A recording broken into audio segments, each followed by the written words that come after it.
Welcome to Lexington Cemetery, a serene yet haunting resting place steeped in the history of Kentucky. Today, we're peeling back the veil on some of its most notable residents, starting with the towering grave of Henry Clay, the great compromiser himself. Henry Clay, statesman, senator, and one of the most influential figures of 19th century America. Known as the Great Compromiser, he fought to hold this fragile union together, delaying the Civil War, but ultimately succumbing to the unstoppable tide of history. Clay died in 1852, and his funeral train traveled from Washington, D.C., to Lexington, drawing thousands of mourners along the way. He was laid to rest here with great fanfare, his towering monument standing as a stark reminder that even the greatest architects of peace can't escape the cold embrace of mortality.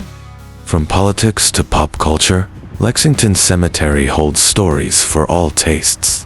Just a short walk from Clay's towering monument lies a man who brought laughter to millions. Jim Varney, best known as Ernest P. Jim Varney, a Lexington native, was an actor and comedian who made us laugh until our sides hurt. Know what I mean? But his humor masked a darker reality. Varney passed away from lung cancer in 2000. Leaving behind a legacy of iconic one-liners and beloved films. He was buried here quietly, far from the spotlight he once commanded. Even in death, Ernest remains a testament to the fleeting nature of fame. Lexington Cemetery isn't just the final resting place for famous figures like Clay and Varney. It's home to pioneers, war heroes, and cultural icons.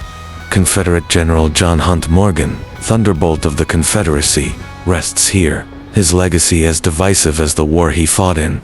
Nearby lies Belle Brazing, the madam who inspired Gone with the Wind. Prawn one's Belle Watling, her grave bearing no trace of the infamy she carried in life.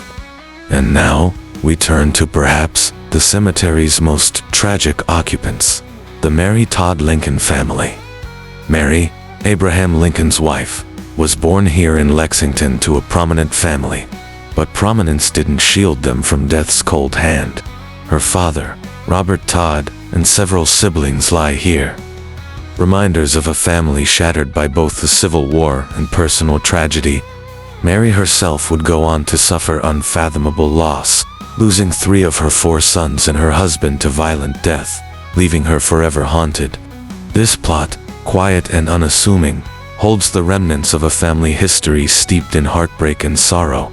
In life, they shaped history, entertained millions, and endured unimaginable sorrow.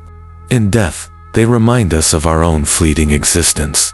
Lexington Cemetery isn't just a place to mourn, it's a place to reflect, to connect, and to remember. After all, every grave tells a story, and some stories never die. Rest in peace, but never in silence.